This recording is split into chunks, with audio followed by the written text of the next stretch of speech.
Salam dəyərli YouTube kanalı izləyicilərim, hörmətli müəllimlər və müəllim olmağa hazırlaşanlar.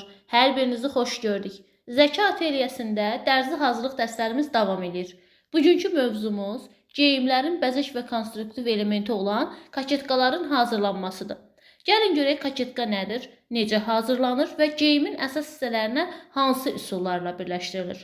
Deməli, ilk öncə qeyd edeyim ki, kaçetka deyəndə, dəyərli müəllimlər, geyimə həm gözəllik verən, həm də forma verən bir struktur hissə nəzərdə tutulur və əsasən də kürək, döş və ətək hissələrində yerləşdirilir. Kaçetkalar müxtəlif formalarda ola bilirlər. Bura daxildir düz, fiqurlu, oval və sair kimi növlərini göstərmək olar. İndi isə gəlin geyimə birləşdirmə üsullarını birlikdə öyrənək. Xüsusi olaraq qeyd edeyim ki, ən geniş yayılmış üsulu birləşdirici tikiş üsuludur ki, burada da əvvəlcə kaçetka və əsas hissə üst tərəfləri bir-birinə baxacaq şəkildə qoyulur və köklənir. Daha sonra kaçetka tərəfdən maşın tikişi ilə tikilir. Tikilən tikiş kaçetka tərəfə ütülənir. Əgər modeldə bəzək tikişi varsa, onda o da əlavə edilir. Unutmaq lazım deyil ki, bəzək tikişi birləşdirici tikişdən 1,5 sm dar olmalıdır. Daha bir birləşdirmə üsulumuz isə üstdən getmə tikiş üsuludur. Bu üsulda əvvəlcə kaçetkanın alt kənarı qat payına qədər qatlanaraq ütülənir. Sonra o əsas hissəyə xətt üzrə köklənir və üstdən tikişlə tikilir. Bu tikişdə də eyni modeldən asılıdır. Amma qat payından 1,5 sm yenə dar olmalıdır. Və digər üçüncü bir tikiş növümüz isə fiqurlu və oval kaçetkalardır. Əgər kaçetkalar fiqurlu və oval kəsilmişdirsə, onun birləşdirilməsi iki şəkildə olur.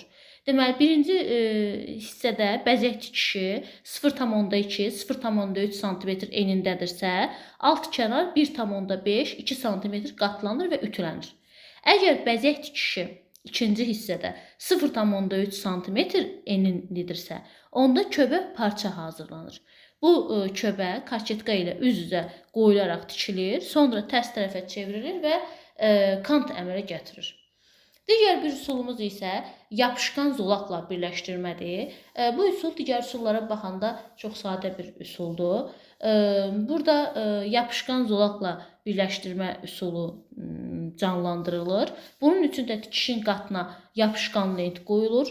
Lent üstdən getmə tikişlə 0,2-0,3 sm yuxarıda yerləşdirilir. Daha sonra preslənərək sabitlənir və tikiş hazırlanır demək olar ki.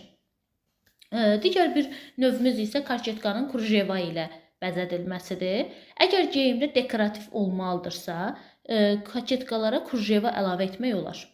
Krujeva kənardan 1 sm aşağıda yerləşdirilir və 0,1-0,2 sm tikişlə kaçetkaya tikilir.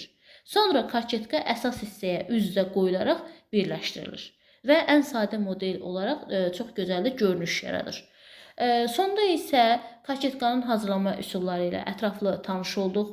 Əziz izləyicilər, xatırlayın ki, tikiş zamanı dəqiqlik, ütüləmə, modelə uyğunluq çox vacibdir. Əgər dərs sizin üçün faydalı oldusa, kanalımıza abunə olmağı unutmayın.